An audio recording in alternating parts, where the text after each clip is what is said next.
All right, so now we are on Facebook and YouTube Live. Um, Dear Venerable members of the Mahasangha, dear friends in Dhamma, whoever is joining us on YouTube and Facebook, um, first of all, I would like to wish you all the blessings of the Buddha, Dhamma, and the Sangha. I hope all of you are well, happy, healthy, strong. I hope nothing is bothering you, disturbing you. And it is such a wonderful moment for all of us to see the gathering of the venerable monks and nuns from different cities, different countries. So I would like to welcome all of you to this bi-weekly sutra discussion. And so uh, I'm going by my screen, whoever is there. So I see Bante Vijita from Ottawa and Bante Uparatana from Washington, D.C., Bante Yuttadammo from Stony Creek, Niagara Falls, Venerable Vimala Bhikkhuni from Chicago, Venerable Sobhana Teri from California, Bante Vangsananda from Seattle, and Mataji Reverend Khema joining us from Mumbai, India, and Bante Nanda from London, and Bante Sunita from Ottawa, Bante Sankit from Detroit, Michigan, USA, Bante Jinananda from Ottawa, Canada, Bante Kusala is from here, Toronto, but he's in the wood right now, and Bante Muniputo from Seattle, Bante Dhammaloka is joining us from Sri Lanka. It's early morning for you, and Bante Kamalasiri just joined us from Minnesota, and uh, and then there was someone else. Did I say everyone's name? We had another venerable, but he just disappeared. I think he will join us later. So I would like to welcome all of you to this bi-weekly sutra discussion. I know this is also a long weekend for America, for Canada, and venerable monks and nuns are very busy with their own temple activities. But despite that, I'm happy to see all of you here. And so past a few weeks, we have been discussing the Mangala Sutta, all the 38 types of blessings for physical, spiritual, moral well-being. So today we have a new topic. That topic is the Buddhism and mental health and introduction. Mental health is a very interesting subject, as you all know, and we monks and nuns are seeing people almost every day. People are coming to us for some help. So today, we don't have any structure, any format. Our format is just to have a friendly uh, conversation, dialogue. And anyone can, I know previously you have signed up for a particular blessing, and then I have invited you to talk about that blessing. But this time is just the mental health, and we would like to contribute, actually, whatever we know, and if one venerable says something or make some contribution about this good subject, and other venerables can raise hands, and you also can add your own insights. I think this friendly discussion is going to be very productive, very meaningful for our audience, and also this is for our own understanding. I think we know what we are talking about. I believe we can learn so much from all of you. So this mental health subject, I took a look at the definition given by the World Health Organization, and there in the last sentence is very last two sentences are very important. It says, unfortunately, in most parts of the world, mental health and mental disorders are not accorded anywhere the same importance as physical health. Rather, they have been largely ignored or neglected. Um, I think that's why today we have chosen this topic to discuss. So I would like to understand like what does it mean? What's the definition for mental health? I think the global body today is the World Health Organization, and how do they define this mental health? So I had a discussion with Bhante Kusala about this, and I think Bhante Kusala, you have something to talk about that. Thank you, Bhante. So yes, we did discuss about it. I went to World Health Organization and I went on. Are you still able to see me? No. Oh, I see.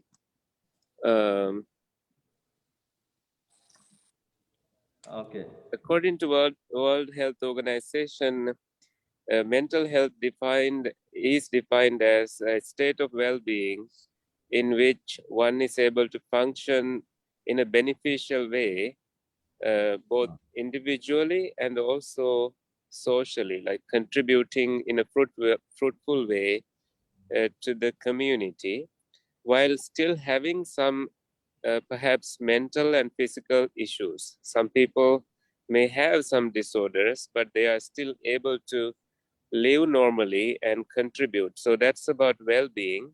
So someone who doesn't have that kind of well-being, they may be experiencing different disorders and they may not have that same ability as a uh, healthy person to contribute to the community in a fruitful way. So I guess that draws kind of attention to something very important, Bante, Yeah. that even when someone is mentally not well, that they are still able to contribute. So it's not the total disappearance of any disorder. Mm-hmm. It is just that you may have some difficulties, both mentally and physically, but Yeah. you still can act and function in the society normally. Yeah. Therefore, that person has some level of mental health. So Mm-hmm. I think we can go from there. Okay. Uh, so is well, I know this is a broad topic. Now, any venerable monk or nun, would you like to talk about that? Let's say we are asking the question, what is mental health? Now, Bante Kusala just explained what mental health is all about, a definition given by the World Health Organization. Now, would you like to talk about this, anyone? Okay, I see Mataji, Reverend Kema, you were smiling. Okay, you have to unmute yourself. Okay. First, I drop in the hat. I prepared something just to feed you some things and then take off with it. You know, that's what I thought was the best way for the group to take a look at this. I worked in mental health for about 4.5 years as a citizen advocate. A citizen advocate works as a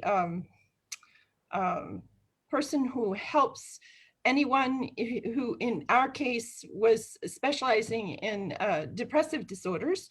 And if they have any kind of depression, and there's so many different kinds of depression, and depression is one of the biggest things in the United States and across the globe right now with COVID, because people have been through lockdown, and this is something entirely new. The whole world looking for something to have completely in common. It was the suffering of going into lockdown, being pulled away from social intercourse with other people.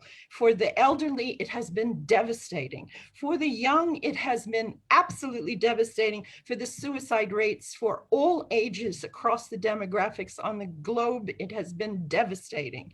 So this is part of what has happened. But what I'd like to do is just, when we had some feedback, was thinking about that depression is not the only thing, but depression is one of the major things that stems from all of these, what I'm going to mention to you. There's just some examples of mental health conditions that cause suffering and serious disabilities when not identified, supported, and treated on a continuing basis for a time to rebalance. Because when a person has this part of the body from here to here, the difficulty Venerable has mentioned is that throughout the world, even in developed countries, the last taboo for the human race is to say, I'm sick up here, I have sickness. Because with the rest of the body, you can say you are sick with any part of your body and you can get along fine with people. But when you have some disturbance, which is here in the mind, then what happens? You disturb other people. And the devastating thing for people who are treated with mental health is that we don't treat this just the person who, the consumer, they call it the consumer. We have to go by the influence of the first circle and second circle around this patient, because they are disturbing the family, they are disturbing people outside, and that dictates a lot of times pressure on the person who is ill because they don't have control. You see, that's one of the things that happens. So the debilitation of mental health, undetected and untreated, where the folding effects, this is what I want you guys to get, want you venerables to get in touch with this. The serious disabilities, when not identified, they tend to fold over, and the continuing basis for the rebalancing folds into other types of things. So listen carefully. Examples of debilitating mental health, undetected and untreated, these folding effects cause other diagnoses to compound on top of you. It's not like a broken leg or a heart condition or stomach disorder. It's not like some other organ in your body or even cancer. It's even more devastating. An example is one can take a job in a high tension scenario in this life, where that can lead into a stress disorder diagnosis all of a sudden, and then leading onward into a depressive disorder. But the depressive disorder is not the end of the story, because that can lead them into panic attacks. How am I going to exist with other people? Paranoia, fears, and withdrawal from family and friends. Eventually, it can evolve into the seriousness of what's called agoraphobia, where one person is afraid to even come out of their house or communicate with people anymore. This is devastating. But now you're looking at a global population that is faced with the devastation of agoraphobia. The venerables have done an absolutely tremendous job worldwide, learning Zoom, getting out there. But we also need support groups to happen. We need people who are lay people to come and help us to stretch out support groups online for women and men and children and families and that kind of thing. Needs to happen. And we as Buddhists are well equipped for this. This is a huge part of Buddhism because we study the mind, and the mind is the control center for all the mental health, you see? So yes. The other scenarios, mental health challenges comes out of all demographics in the population, such as acute depression, which happens after an accident, an economic change, anger management challenges, acute digital addictions, to texting, computers, and phone calls, and the fear that arises from not understanding what's happening, and the feeling of grudges and revenge against losing your jobs, and panic attacks and pain and fear of terminal illnesses and being isolated. And when fires and storms rage around us, sudden shocks and fears and hopelessness, this type of thing. The fears of the future are lamentations of the past, those denials of the value of letting go taking some time to just be is out of the question. To find yourself is out of the question. The pressure of the group to stay in touch and stay sane when you feel like withdrawing and are fearful and sometimes can't get your drugs. When you go beyond the developed nations, you face a worse situation where people are not able to get. Now, drugs are two-sided. This is what I want you to understand. There is a stabilization process in mental health. And before we can help someone, or any other professional can help somebody, and they can pull out of anything where they are in this situation, they have to be able to be stabilized. And that's where we can help them tremendously in Buddhism. This has been a ministry that I've been involved in ever since I touched being a nun, and helping people to not only live, but how to learn to die. And the Buddha has taught us how to live, but in the Nakalaputta Sutta and in let's see, Anathapindikavada Sutta, there is instructions on what to do in the case of believing you're going to die, terrible fears of what's going to happen to you if you die. We have all kinds of sources that I don't think some people know we have, because we don't just teach about living in this religion. They taught people how to die in this religion. And how to live with grace, and how to die with grace and dignity and calm. It was absolutely tremendous what is found in this religion. Yeah, Yeah. Mataji Kema. Now, I think it's very interesting what you're saying. And now I would like to, get back to what Buddha said about this. There's in Anguttara Nikaya, there's a sutra. It's called the Roga Sutta. This is in the Chatukka Nipata, in the Indriya Vagga, the sutta number 157. And Buddha is actually talking about two types of illnesses. It's called the Kayikocha Rogo, Chetasikocha Rogo. Now we understand the Kayika Rogo, the physical illness. When we talk about the mental illness, or what is it? Bante Sankacha, you raised hands. Bante Sankacha, you have to unmute. Yes, Bante, thank you for the opportunity. I think it has been a wonderful topic today, as we all want to focus on this. And when we talk about mental health, I think it's a very broad topic, right? It's not simple, it's very complicated.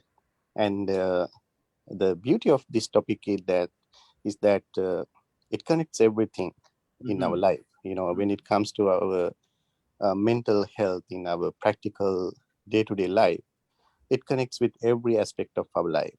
Even though we are focusing today on the mental health, when you think about the connection, we can never talk about mental health without talking the physical health, right? And also the other important areas of this is the emotional health. And at the same time, we have to be very healthy with our relationships. How we maintain healthy social interaction. All these things are connected. The beauty of that is, if we are mentally ill, if we are not mentally stable or healthy, any of these areas would not function effectively and properly, right? And also, the mental health is a combination of all these areas too. If any of these areas in our life is not functioning well, that can directly affect our mental health. This mutual interaction, it's a wonderful thing to understand. Therefore, when we think about the mental health, we cannot just focus on the mind, the mental health, but we have to focus about all other important areas. So I think, therefore, we need to narrow it down, when we talk about the mental health. Mhm. To touch upon all these important areas, how they are related to our mental health, right? So when we think about the relationship between the Dhamma, the Buddha's ultimate message, the ultimate peace, can be defined as the perfect, healthy state of mind, reaching the nirvana, reaching the enlightenment. Even whenever we practice the Dhamma, what we experience in our mind, the peace of mind, the tranquility. So we can see all these practices, the teachings of the Buddha, ultimately lead us to be perfectly healthy in our mind, right? So as human beings, we have to understand that to have mental issues, mental illness, abnormalities, uh, stress and anxieties, all these things, as we talk about, these things are natural as human beings, right? So we have to accept that all these things are inevitable as we function in our everyday life, right? So therefore, accepting that vulnerability for all these mental issues, we have to begin with how to maintain our self-care, which is a very important topic in every aspect today. Well, yeah, in this sutra, actually, Buddha is saying that, he's highlighting these two types of illnesses. And at the same time, he says someone can live physically healthy for one day, 1 week, 1 month, maybe the whole life. But he Right, says you can't find any single human being who who is not suffering from this mental illness, right? right.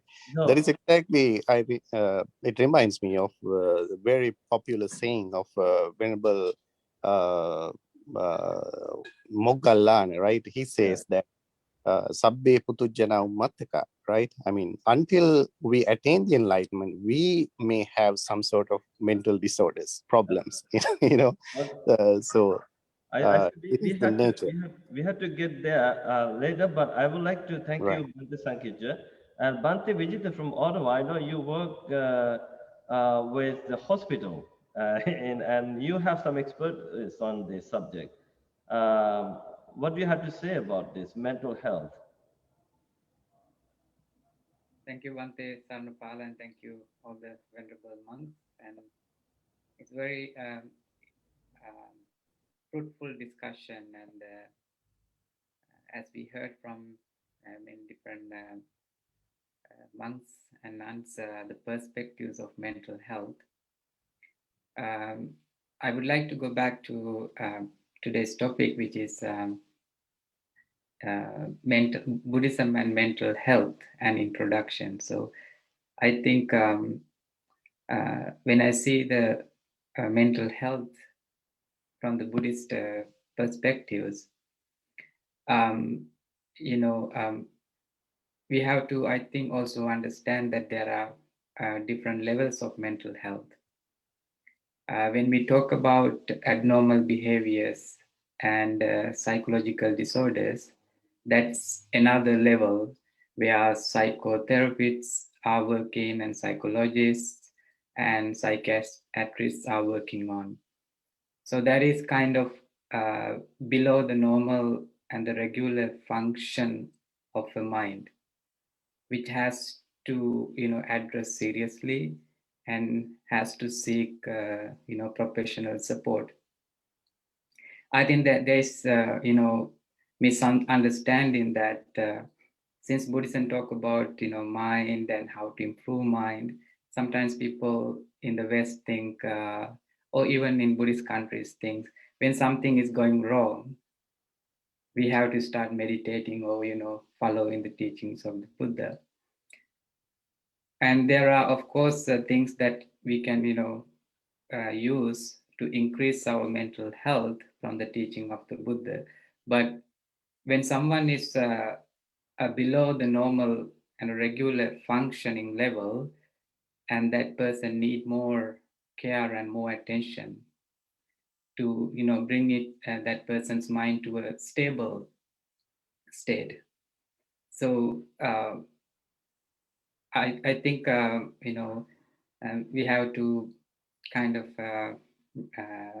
address some of the a teaching shared by Bhante Punnaji. I think the late Bhante Punnaji.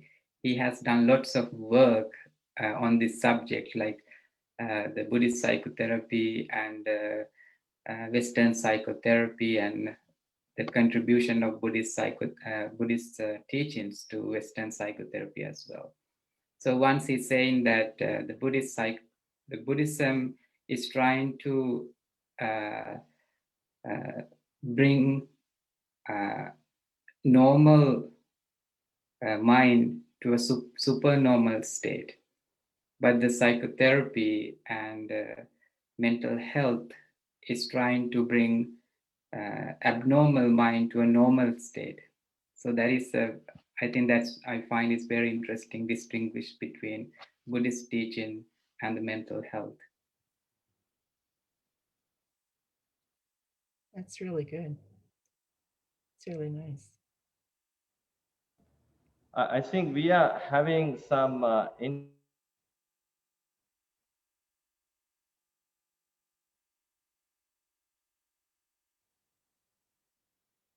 We're losing Toronto.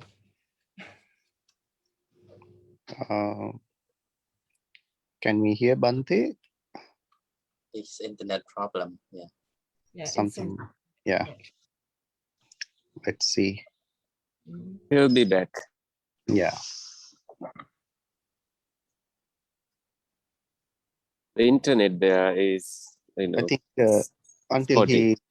until he comes back, so someone can continue. Someone can. Bhante Sankecha can continue. I see 2 hands are raised and Right, Bhante Jinananda. Yeah, So please take the opportunity, Bhante. Yes, thank you, Bhante. Yeah. Until Bhante Sannapala comes, I might say something. It's really interesting to have this topic, and the speakers before me contributed nicely to the discussion. So I just want to begin with the mindset of a layman about mental health and Buddhism, because those who listen to the conversation might need to get better and clear understanding. So I participate in this discussion as a ordinary person who doesn't know anything about mental health, especially from the Western psychology and so forth. When we look at the mental health and Buddhism, do the Western psychology recognizes Buddhism as a treatment to mental health? That is one question I would like to ask from, because a lot of people see Buddhism as a religion, like the other religion, and there's in a clinical level, has Buddhism evolved very rapidly to find solutions to mental health, and as Buddhist solutions are accepted by the therapeutic industry as mental treatment? These are some of the questions some people asked always. That's why Venerable Vijita is trying to define some terms in his talk, because we need to define these terms for people who understand mental health from the Western psychological point of view, and also from a Buddhist point of view. So I have a lot of such questions to be to ask. So I might take time to ask them over the discussion.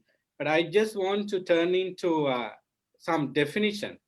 Let's define what Buddhism is.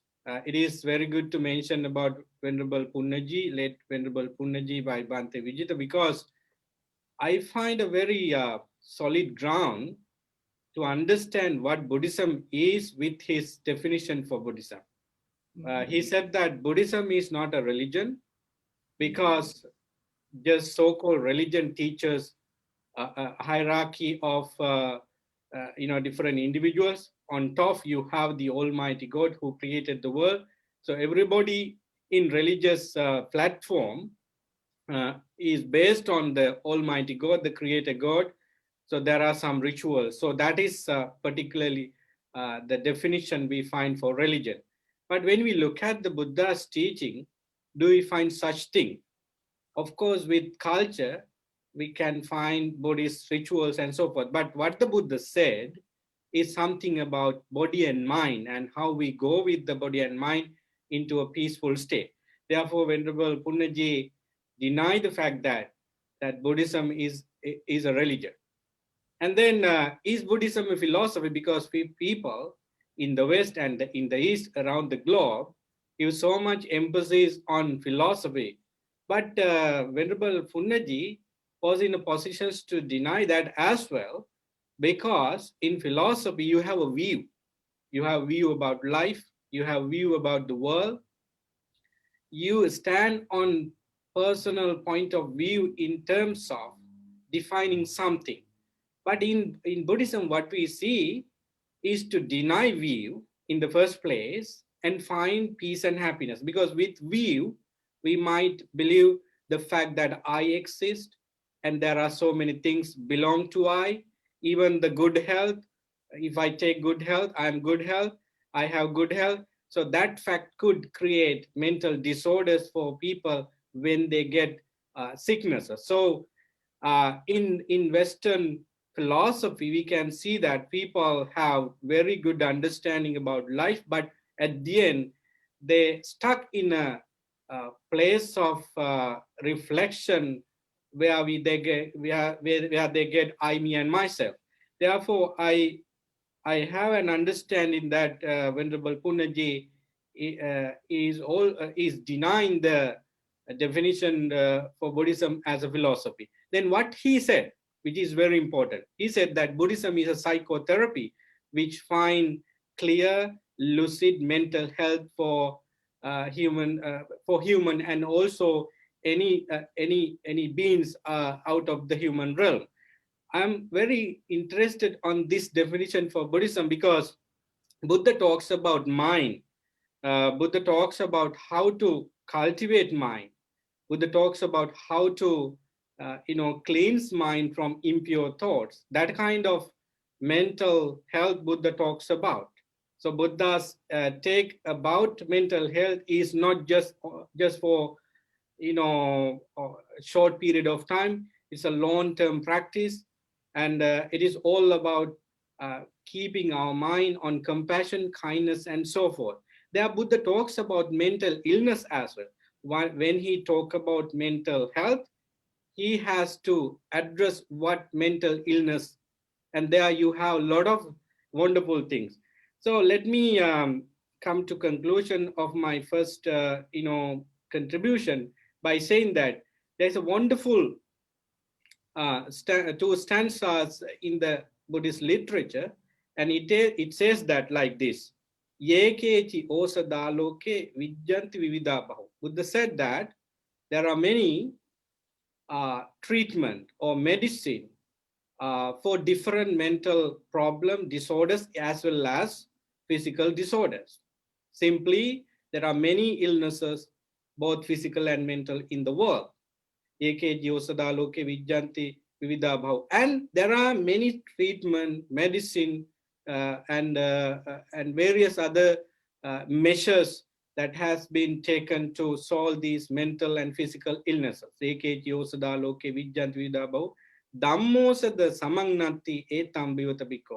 Buddha defined the teaching as the so-called perfect medicine for all these physical and mental illnesses.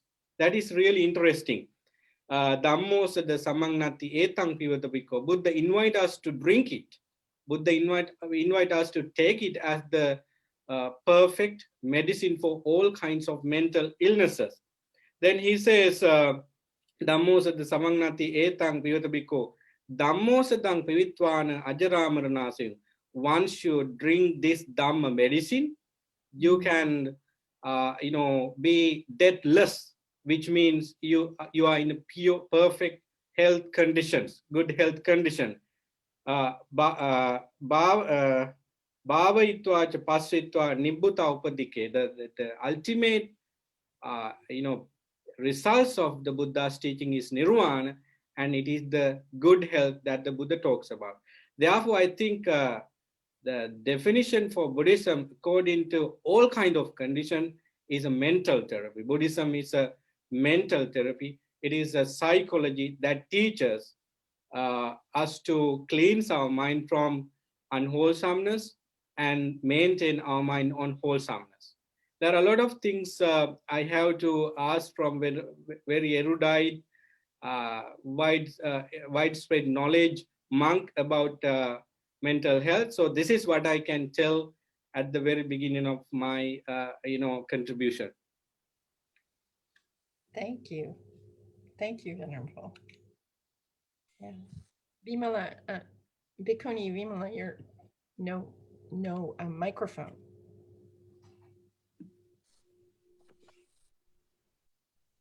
Yeah. And did you have a question? Did you want me to say something? I just saw you move your mouth. I thought you wanted Oh, to no, I didn't say anything. Sorry.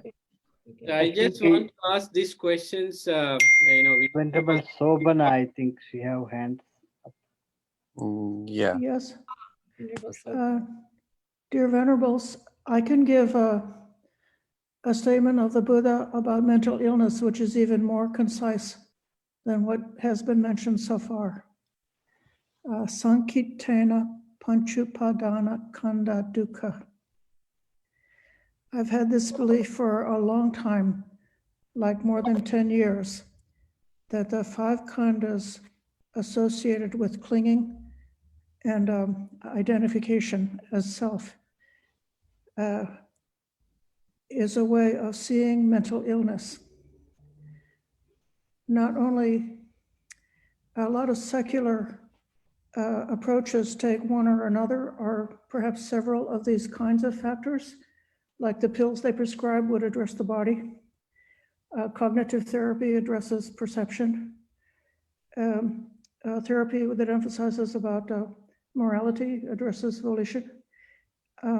But a balanced approach that tries to break up. It's like the 5 khandas. When a person is mentally ill, or even an ordinary person who's caught up in a suffering state, they're bound together, they're twisted together in a powerful knot, and so powerful you can't find a way to change it. You can't find a way to get out of that trap.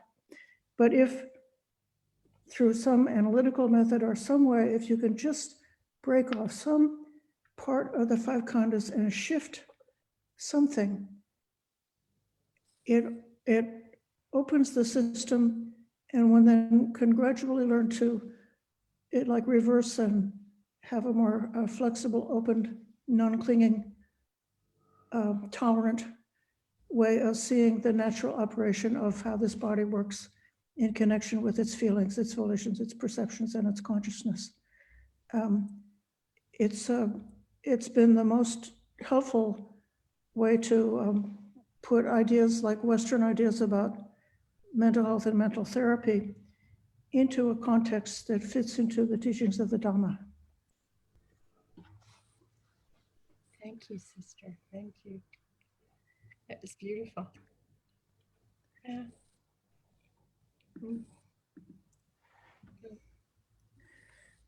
Guru Nagoda? Yeah? Yes.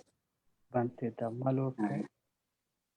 Yes, thank you very much for giving me an opportunity to participate with this wonderful program.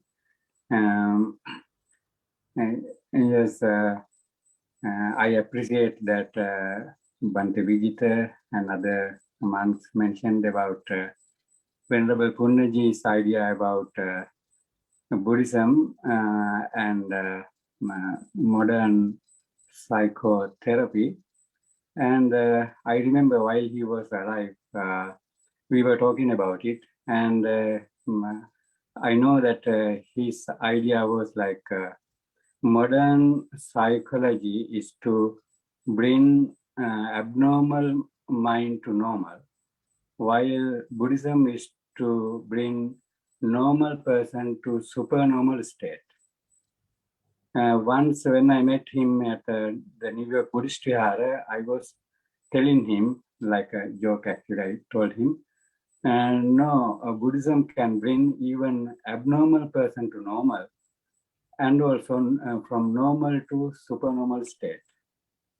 Though I was like telling him like a joke to him, I thought later it's really how it is, because the Buddha has met a lot of cases of people who were really not normal, like Angulimala, Kisa Gotami, Patachara, and so many who were really not normal, abnormal state when they were meeting the Buddha. But tactically, the Buddha was able to bring their abnormal mental condition to normal state.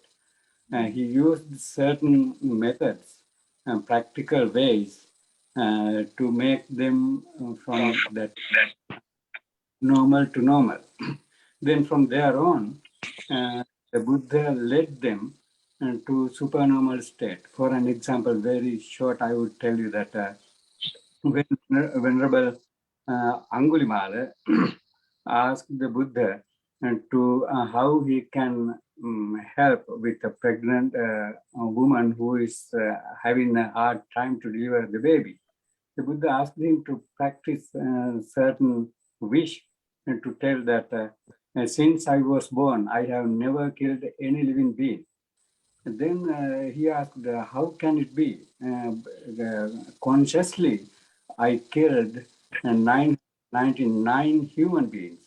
Then he asked, did you do that even after becoming a monk?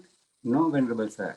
Then make a wish after becoming an Aryan or an enlightened person. I have never done that. And after becoming a monk, I have never done that.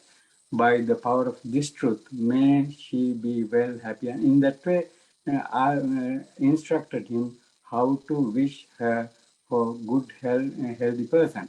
So in that way, the Buddha instructed that abnormal person to get rid of that suffering inner illness completely by keeping mind updated, like gone, past is gone, and I'm living right here, right now.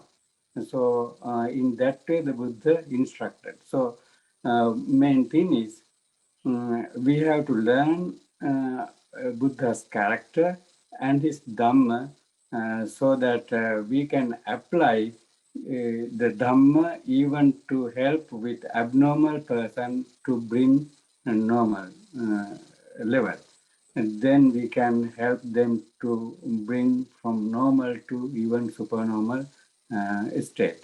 So that's what I have to share with you. Thank you.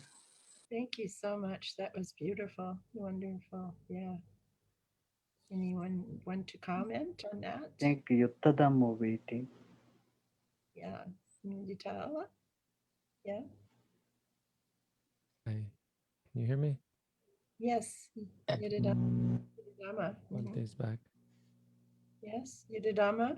So yes, so I just wanted to one really important aspect of mental health as it relates to Buddhism, both theoretically and practically, in my mind, is the ability to separate the physical from the mental.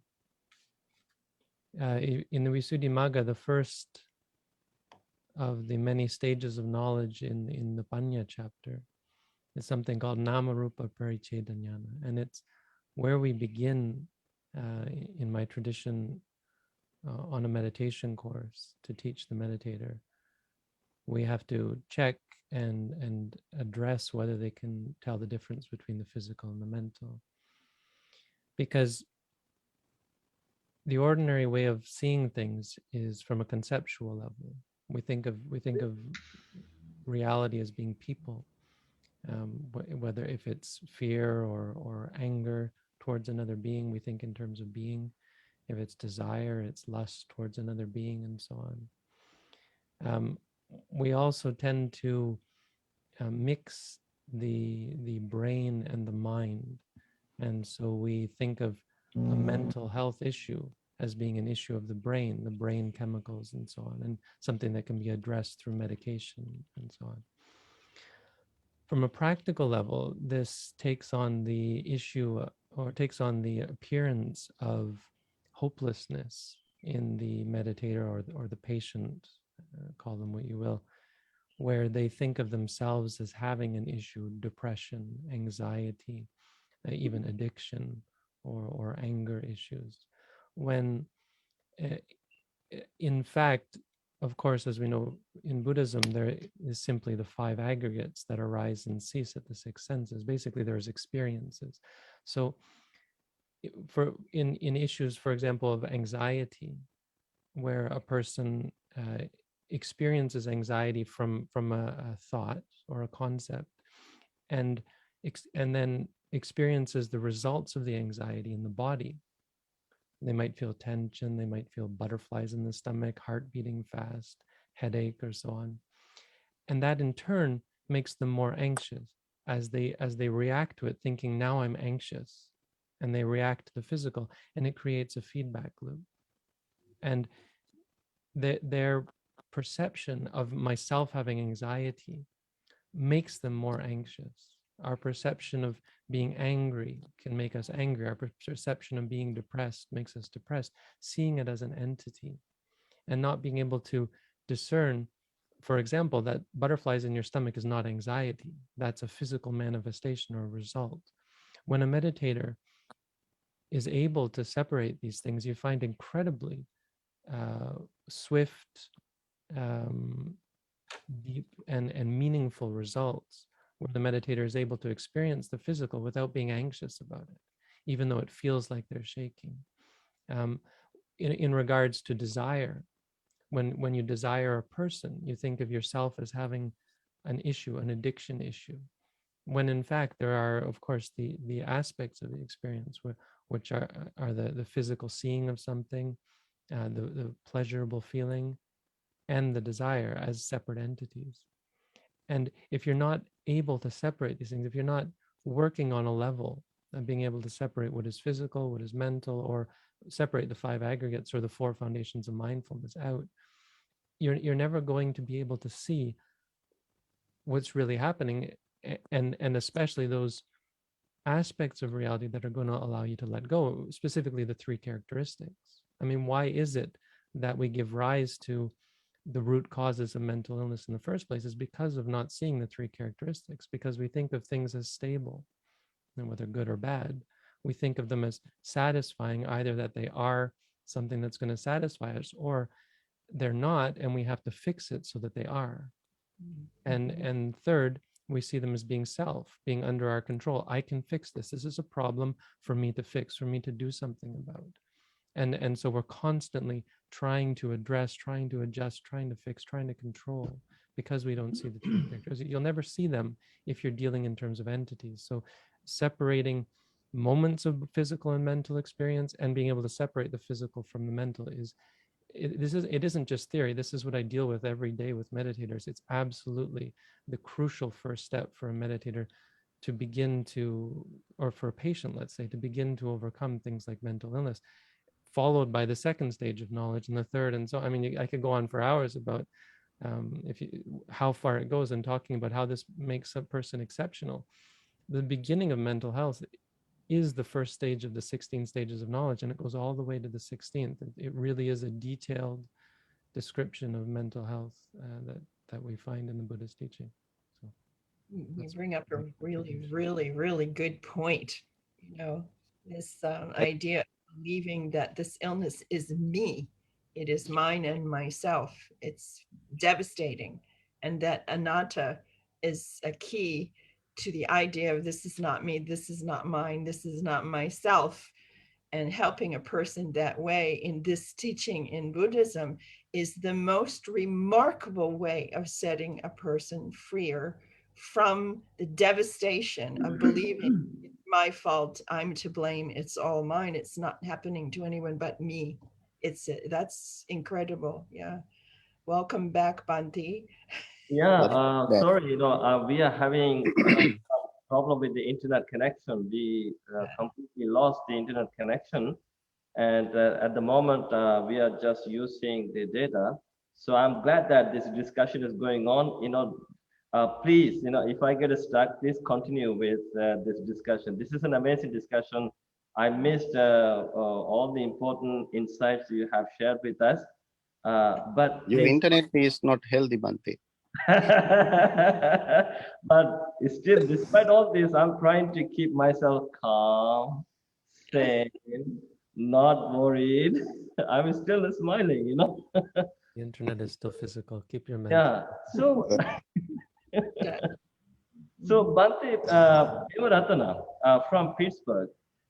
Yesterday, when I was talking to you, you said something very interesting. And about mental health is all about, like when we look at Buddhist teachings about mental health, is the prevention. Bante Devaratana. Yes, Bante, I have been enjoying that, same point was emphasized by few of our monks, Bante, I think Bante Dhammaloka emphasized that fact, and even what Bante Yutta Dhamma was explaining now is actually, finding the root cause of all our, psychological, disorders, but even, what we call the normal level, normal level of normal level of health also not considered as a optimal health in Buddhism. So I really appreciate. I have been really enjoying their discussion. So yes, Bante, exactly. That is what these our venerable monks also have been emphasizing, and even our bhikkhuni Soban also emphasized the same fact. So when we look at the Buddhist teachings, Bante, just like Bante Dhammaloka mentioned, we find two mainly in mental health, we can find what you call curative treatment or curative care and preventive care.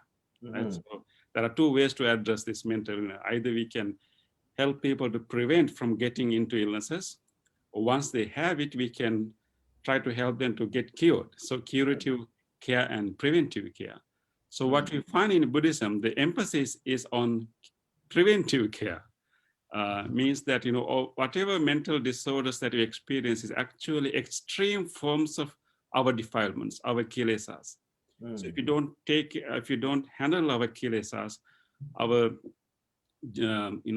different forms of kilesas, and then these defilements will eventually bring us to extreme form of mental illnesses.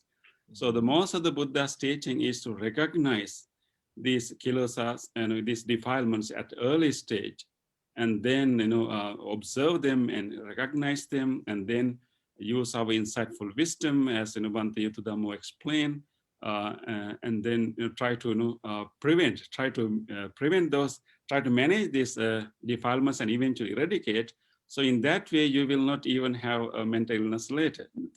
But so that is, many of our Bhantes explain that. But there is also some teaching that can be categorized as curative care. That as Bhante Dhammaloka mentioned, Buddha met so many people who can be considered in modern terms, psychologically ill or having psychological disorders. And in the Buddhist literature, we also find some curative measures also. And I would like to, share one story that we find in Dhammapadatta Katha, the commentary to Dhammapada, where we find a very interesting case where Buddha is kind of treating what we consider today important major psychological disorder, what we call eating disorder. So we know that eating disorder is a very common thing today. And I think many of our venerable Bhantes are familiar with the story of King Pasenadi, the well-known king. And he, and according to this story, he came to see the Buddha in an afternoon. And when he came to see the Buddha, he was very uncomfortable. He even cannot sit properly. He's having so much of discomfort and fatigue. And Buddha asked, why you feel so uncomfortable? And he said that every time when I finish my meal, this is how I feel. I'm not comfortable. I'm having so much of difficulty. And then Buddha asks, how do you eat and how much you eat? And according to the story, he's eating 16 buckets of meal, 16 buckets, or maybe, you can, maybe let's say 16 plates. He's eating that much. Of course, being a king, he has the luxury to, have any kind of meal he want to have. So he has it's a form of eating disorder. He's eating too much, overeating. So, and then after hearing his eating habits and eating too much, and Buddha explained him importance of ahare mattanyuta, like eating moderately, eating what your body really needs, and then. But not only Buddha actually gave him a teaching, but actually Buddha also gave him a treatment plan, so to speak. And so there was a grandson who came with the king, called Sudarsana, and Buddha appointed this grandson. I'm going to, so Buddha is going to help this king to get rid of his eating disorder. So Buddha appointed his grandson. So next time when the king is eating, and wait, he usually eats 16 plates, right? So wait until he finished 15. Once he finished 15, I will teach a stanza, a gatha. Please recite this gatha. And then then Buddha advised king that when your grandson recite this gatha, contemplate the meaning and try to avoid eating the last plate. You can eat 15, but avoid the last plate. The meaning of that stanza is like explaining the benefit of eating moderately, and also explaining the negative impacts of eating too much. And so even kind of ridiculing a person who's eating without any awareness of bodily needs to a pig. So it's kind of, so Buddha taught that stanza to that grandson. So the king accepted the Buddha's advice, and grandson also accepted. So next day, the king is having his meal, eating this much. And when he come to the 15 plates, when he finished the 15 plates, and the grandson uttered that stanza. And king was reminded of the Buddha's plan, and also contemplated the meaning and disadvantage of eating too much, and he stopped at the 15. And next day, Buddha advised the king Sudarsana to recite the same stanza at the end of 14 plate. So it's gradually reducing. So the next day, king was eating happily. When he finished the 14, the grandson uttered the same stanza. In this way, actually, according to the Buddha's advice, this grandson was reciting every day, like one less plate. So the king was able to gradually eat one less plate a day. And eventually he was able to actually come to a very low number and feel satisfied even with that amount of food. And as a result, he got slim, and he got very energetic, and he was so comfortable. And after a month or two, and he went back to the Buddha and thanked the Buddha for giving him such a comfort. So this is found in the Dhammapadatta Katha. I think that this will be the first recorded treatment for eating disorders. So Bhante, it is clear that of course the emphasis of Buddhism is to prevent any mental illnesses, and not only simple mental illnesses actually, and to eradicate all the defilements, which is the root cause of mental illnesses. But there are also important insights that we can get in the Buddhist literature for curative. Do you remember the story of the man who ate uchara? Do you know that story? Ekuttara? Yes. Uchara. No, uchara. He ate only feces. Okay. You don't know the story? It's in the Jataka, I think. Yeah, it's known. Where is it?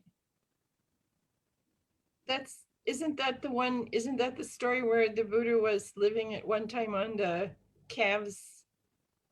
It was at one of his lifetimes, or was it one of the No, it wasn't the Bodhisattva.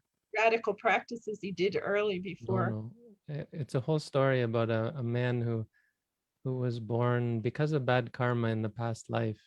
He was addicted to eating feces, and so he would stand on one leg by the latrines, the public latrines, and he would claim to eat only air. He was a beggar. I think they kicked him out because he ate uchara. No one would hang out with him because he ate only feces. And he would stand by the latrines with his mouth open. And people ask him, and he'd say, "Oh, I eat only air." And when they went and used the latrines and came back, he would go and he would eat. It's a terrible story, but it definitely a mental illness. The name of, Who knows the story? Jambuka Jivaka. Oh, yes. Yes. Jambuka Jiva, He was cured, right? That is his name. Eventually, he was cured by the Buddha, I think. Yes. So now, I see Venerable Muniputtu from Seattle. You raised your hands. I'm positive you have a story to tell or something, some insights. Yeah, actually, I want to read from the book of What the Buddha Taught by Professor Vipula Rahula. I think it's very interesting. He wrote chapter 3 on the mental culture, Bhavana. So he said something from the sutta you just mentioned earlier also. Okay, I'm gonna read just a few sentences. The Buddha said, "Oh, bhikkhus, there are two kinds of illness. What are the two? Physical illness and mental illness. There seem to be people who enjoy freedom from physical illness, even for a year or two, even for 100 years or more. But, oh, bhikkhus, rare in this world are those who enjoy freedom from mental illness, even for one moment, except for those who are free from mental defilements, that is, arahants." So here we can very clearly see that every Patujana, even some Ariya Pukala, except Arahant, they still have in association with the mental health. If we have not attained to the stage of Arahant, we all still, have the problem with mental illness, mental disease, through lobha, dosa, and moha, greed, hatred, and delusion. We all still are bothering by these defilements of the mind. If we still have the mental defilement, for sure we all still have the mental illness. And then he went on with another sentence. The Buddha's teaching, particularly his way of meditation, aims at producing a state of perfect mental health, equilibrium, and tranquility. So this is very much in relation with what we have been talking about the mental health. The whole purpose of the Buddha's teaching aims at promoting mental health. That's why we always talk about Buddhism, strongly emphasize about training the mind, learning to, how we can train our mind. So there are so many methods for mental development as taught in the bhavana, the techniques of meditation and vipassana. So these are all the techniques, the way to promote mental health. And thank you very much. And I see the one question, Bhante. I don't know if we take the question or not. So I will just read it out from the audience. Okay, because he was asking that a few times already. Yeah, Paul, is that Paul Bressy? Yeah, Paul Bressy, Bhante. Yeah, I will come back to that. And of course, I really want to ask that question from our venerable monks and nuns.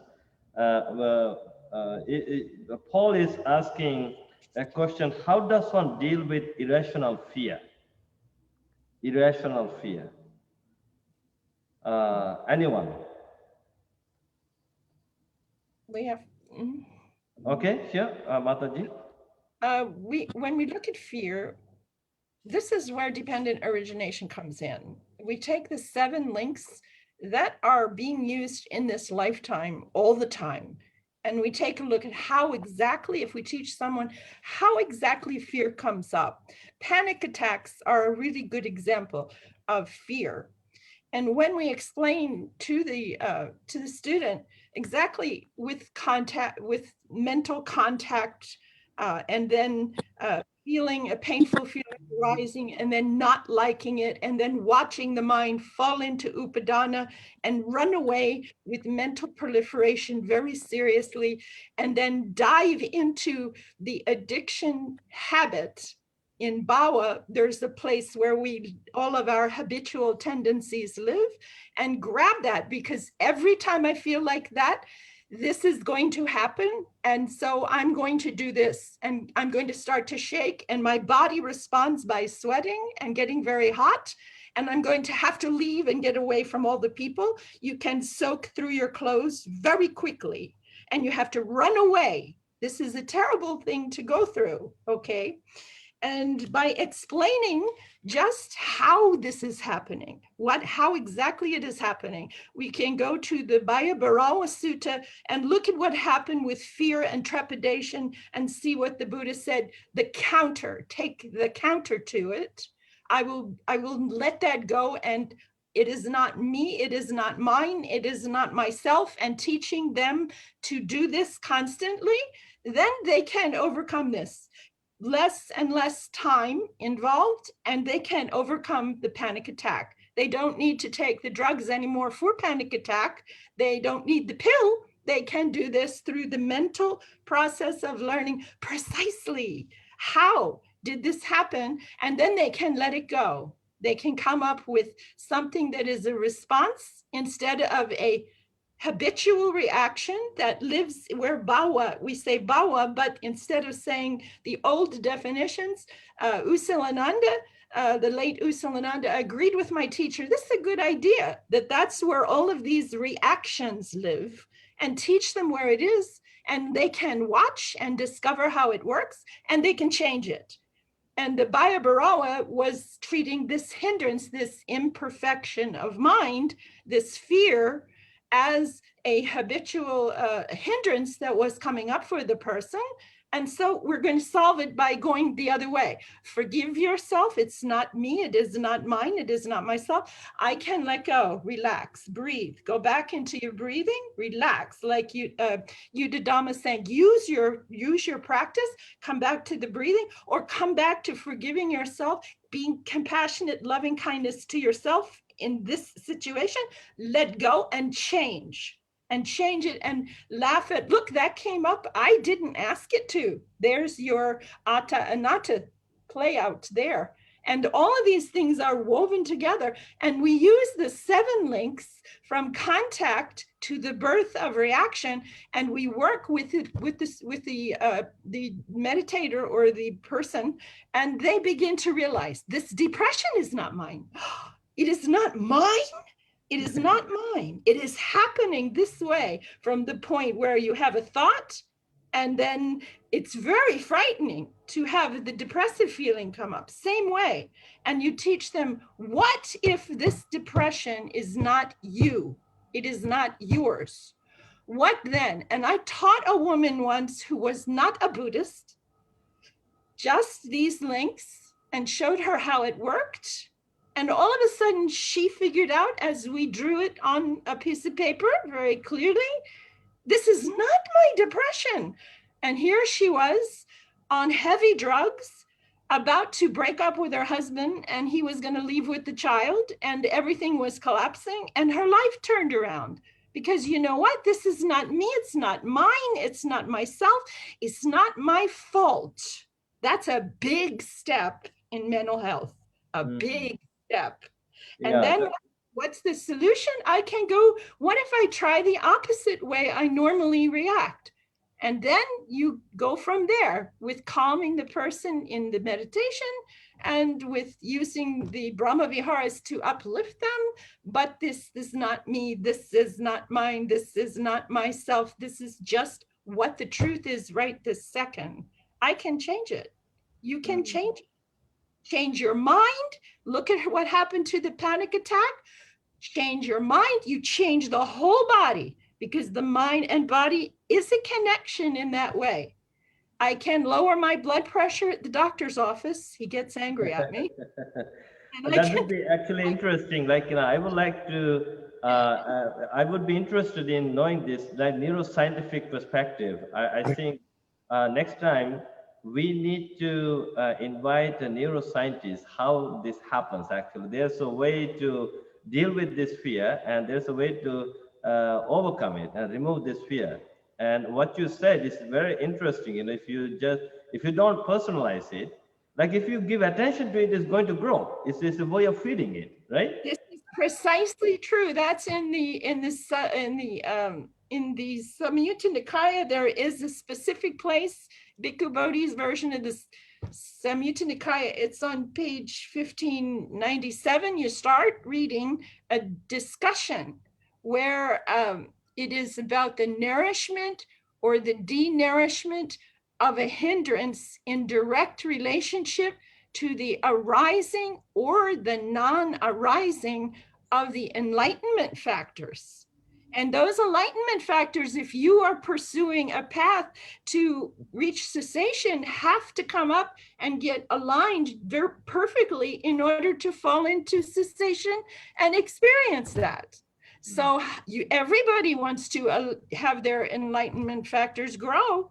And this discussion is saying that careless attention to any imperfection of the mind, that's going to cause, so the enlightenment factors won't grow. And then the Alagadupama Sutta is even more specific.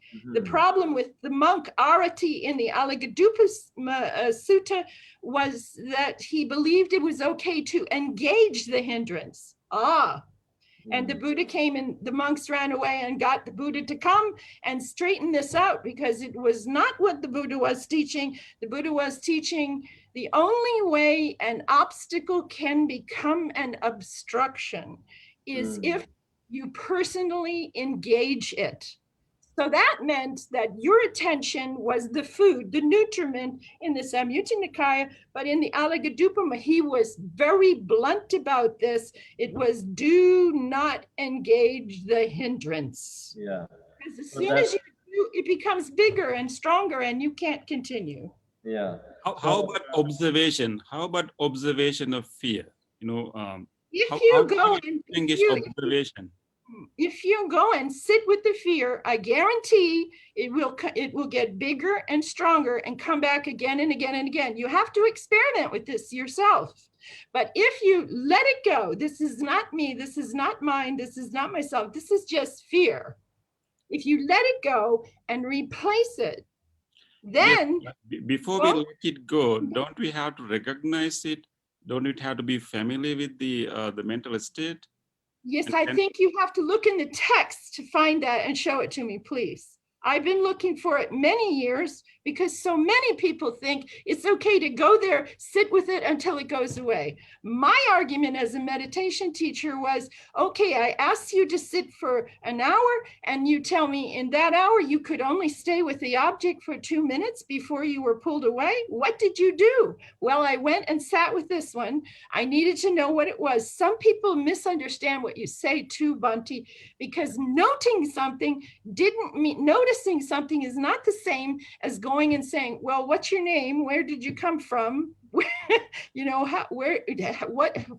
you here? And getting all involved. As soon as you do that in my meditation class, I have to point out to you, you started out doing breathing or you started out doing your Brahma Viharas, but in your practice this time, you were doing 2 meditations. One was your breathing, or else it was sending loving kindness to your spiritual friend.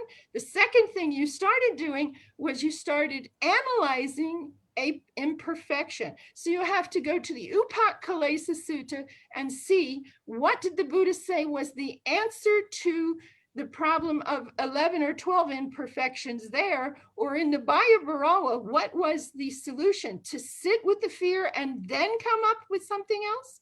Or what? Because in the text, I can't find it. I keep looking for it because I'm thinking so many people are doing this, but why? And then the person who's really struggling from the hindrances, they can't get free. They think they have to go. And the problem here is, I think, I was an English teacher too. So I think if a person is trying to explain to us, and English is a second language, sometimes they don't realize note could mean a lot of different things to all those people in front of us that we're teaching. And we don't get feedback from them what they think you meant when you say note that came up. I mean, note that when it came up, you didn't make it happen and it's not yours. And you can just let it go. But the Buddhist solution was adamant when it came to hindrances. Abandon them, relinquish them, release them, let them go, allow them, and remember anicca. That was the whole message with about 15 or 11 to 15 suttas at this point in the research I'm doing for the hindrances, okay? We don't see any place in the text where it says you have to destroy it. Vikuni, how about Satipatthana Sutta, when in the Dhammanupassana, when it comes to hindrances, and of course, ultimately you let it go, but first you note it is there, right? And you note that when it is not there. Can you please tell me where that comes from? Can you tell me where next time you can Dhamma, write me? yeah, I know Satipatthana, but I don't get the common understanding, right? First, we need the recognition. Without recognition, we would not reach anywhere. No, in Dhammanupassana, in Dhammanupassana, in the section of hindrances, yeah. Yes. In No, Satipatthana. I think Bhante Pimaratana, I think Sister Kema, and I think this is very interesting topic. Now, I think what we are saying, my way of understanding this, I think we can, Bhante Pimaratana, I think we can apply the Four Noble Truths, that the strategy in everything, right? I think Sister Kema, as Buddha said in the Dhammacakkappavattana Sutta, idang dukkhanti. First, we had to recognize the fact that this is the dukkha, this is the problem, right? Yes. And so, recognizing, seeing the problem as it is very important first. If you don't recognize it, then you can't find the root cause of this fear, right? That's right. Right? That's And then when you, like, I think there is a reason for Buddha to apply these Four Noble Truths, the technique, the strategy, and this is what modern doctors, psychiatrists, psychologists are using. With respect to any mental health issues, I think the very first thing is, recognizing the problem is very important. But there's very many different degrees or angles of recognizing something. And if we're recognizing, where did it come from? Was it from an event when I was 6 years old? Do I have to go back and think about why is it here? Why is it bothering me? Or can I say that craving, identify craving specifically and say craving always manifests as tension and tightness when it is arising, and watch that in my body from the Vipassana aspect. As soon as I notice the arising of the tension, then let it go, relax, smile, and come back to what you're doing in your practice. If I, in other words, what did it mean to note it and identify it? I agree with you. You have to do that. That's right. Okay. So now I think, thank you, Sister Kema. We have few hands raised. First by Bhante Vijita from Ottawa. Bhante Vijita, you have to unmute. Oh, yes. Thank you. Thank you, Venerable. And it's our discussion is going to a very interesting area. So I think Venerable came out and addressing the question came from the audience, irrational fear. So I'm not going to talk about that, and there are lots of things that we can talk about it, since it will take more time. So I would like to go back to our a discussion, which is mental health and Buddhism.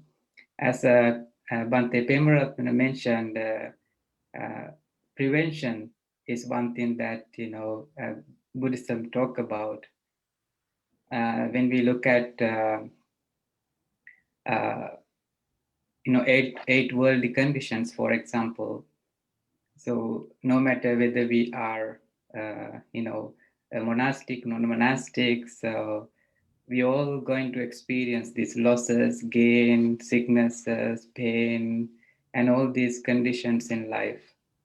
So the more we become closer to the teachings of the Buddha, we develop right understanding, awareness, to face those incidents in life with much awareness. And without personalizing those experiences, we will be able to see them as they arise, and then we can respond to them in healthy ways. So I think that's a very good distinguish in the teachings of the Buddha. Like we are preparing our mind to face anything that takes place in life with equanimous mind, with upekkha. If we talk about, post-traumatic stress, so for a Buddhist practitioner, we are training our mind even to, face those traumatic incidents, and without allowing us to end up going to post-traumatic stress disorder or PTSD. So that's, I think it's very interesting when we talk about Buddhism and mental health. Like we encourage, or the Buddhist teachings encourages us, be prepared, be ready. These things will come up, even the death, around death, lots of fear, anxiety, grief, and all these mental conditions arise. But reflecting on death in others' lives as well, prepare us to face those. So in that way, we increase the quality of life, and we prepare our mind to, embrace those things without letting them to control us. Thank you. Yeah. So thank you. Bante Sunita from Ottawa, you also raised your hand. Please share. You have to unmute yourself, Bante Sunita. Thank you, Venerable Samapala, and all the other Venerable monks and nuns. Actually, I like to give my idea about what the Bhaibheva Sutta said and explained. I have a real first-hand experience.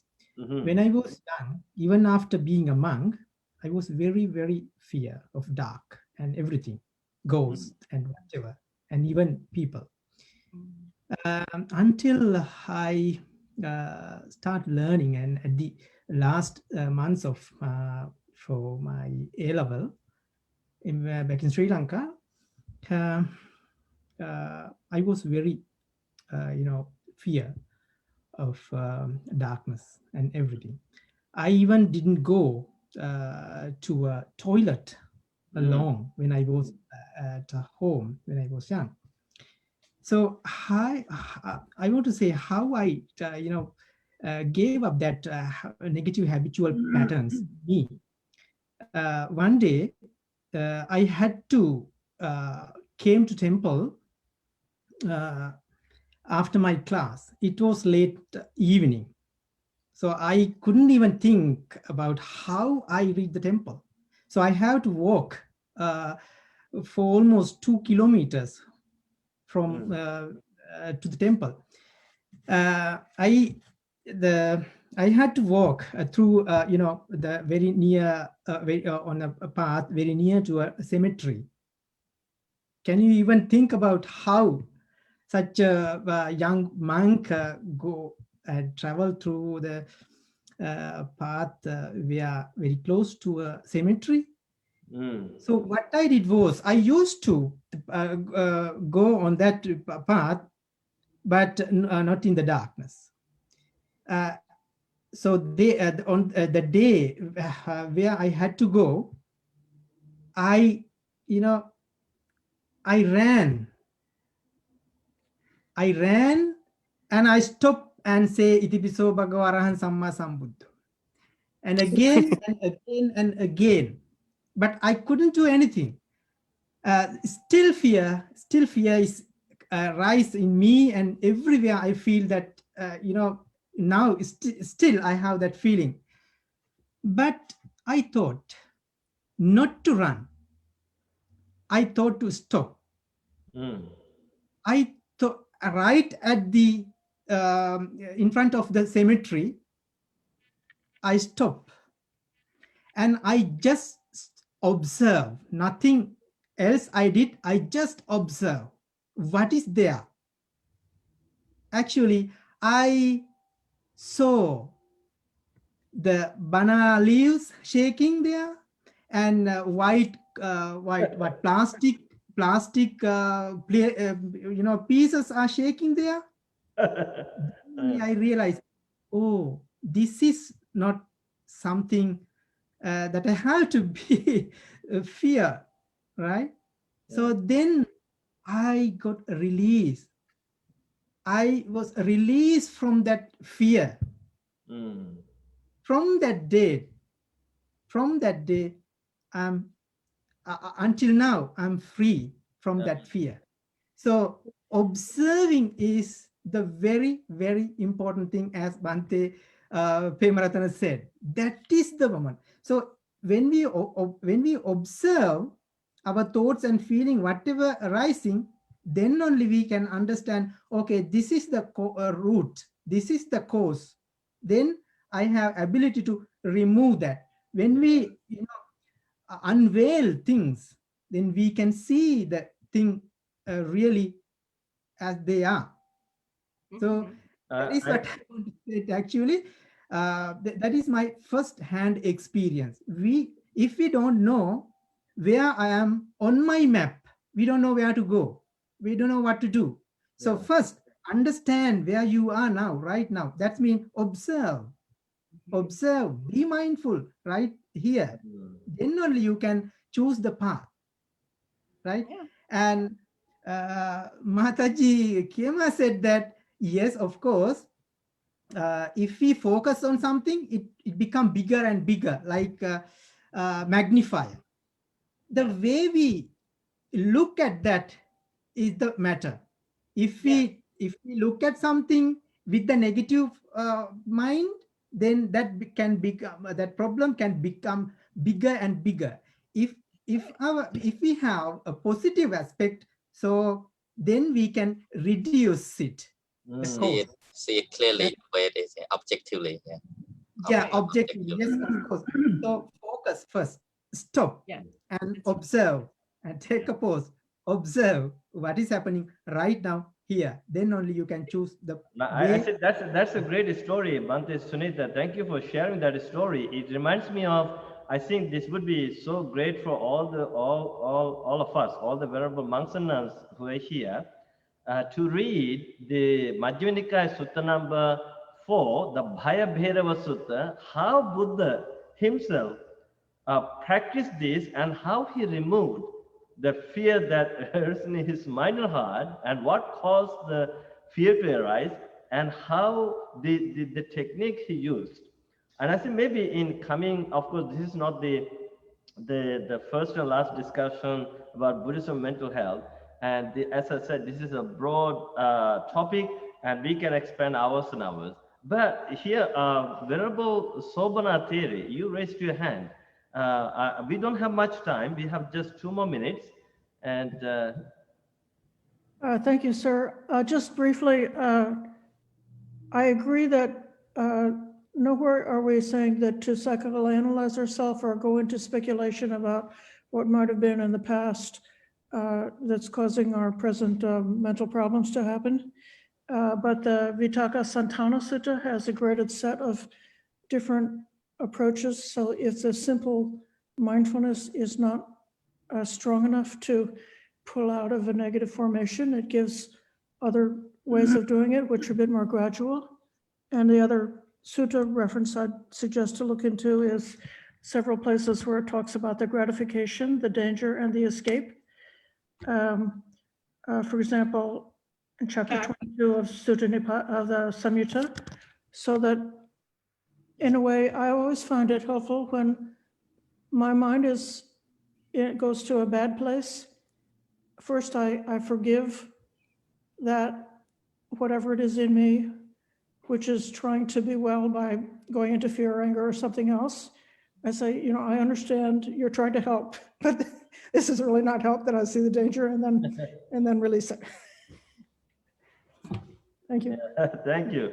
And before we finish, and I think we have Bante Kusala is raising his hand for a while. Yes, Bante, this is just one last thought that I like to share. Sometimes, I read that, lack of education lead to mental illness, but that is not true. There are so many people who are educated, who are going through different mental issues. So this one thing that really struck in my mind is that people think that they live in bungalows, they live in flats, they live in mansions, but in reality, we live in our minds, which is an unlimited area. So this is where all these things start and end. So with that, maybe we can conclude if Bante is willing to, and then maybe we need to have another discussion so that we can explore more things. And I have more to add, but I think because of the time, I'm going to stop here. Okay, I think that's very interesting. I think we are going to have more discussions on this topic. And here, actually, we received some great feedbacks. Graciana Ledida is saying, Chris Nebo wrote a book called No Self, No Problem. Explained this concept well of how a self is a program run by the brain. He brings together neuroscience and Buddhist wisdom, definitely aligned with what is being said and taught here today. I think this is very interesting. And we have Bante Varapanyo joining us. Bante Varapanyo, I can give a few seconds. Can you unmute yourself and introduce? Do you have anything to say? Oh, hello, Venerables, Senior Venerables. Very happy to be here joining. It's a special activity, and I think so much benefit I have found by being here today. And I look forward to further discussions and participating more in these the Sangha activities. Oh, thank you, thank you. And Bante Kondanya from New York, and are you here? Bante Kondanya? I think, okay, maybe I was planning to end this discussion today by reciting the over the Patimokkha by him, but maybe he's not by the computer. So I would like to invite Bante Sunita. Bante Sunita, actually a lot of friends on the Facebook saying they have expressed their gratitude for telling a story, and that actually related to them, and it was a great strategy. I think there are a few people who said, thank you, Bante Sunita, for sharing your story. And there's also, they say, please do part 2. It's a very interesting topic. We will. Madam Rani, thank you. So, Bante Sunita, please recite the Ova the Patimokkha to finish today's discussion. Well, Bante Sarnapala and all the bhikkhus and bhikkhunis for the moment. And before recite the Ova the Patimokkha, I wish you all and all the participants and all viewers who join us now and who views this later, and all the human being and all living being in this whole entire universe be well, happy and peaceful. And may all you be well, happy, peaceful and relaxed. And may you be free from all kind of mental, physical suffering, problems, issues and difficulties. Sabba papassa akaranam kusalansa upasampada sacitta pariyodapanam etang buddhana sasanam.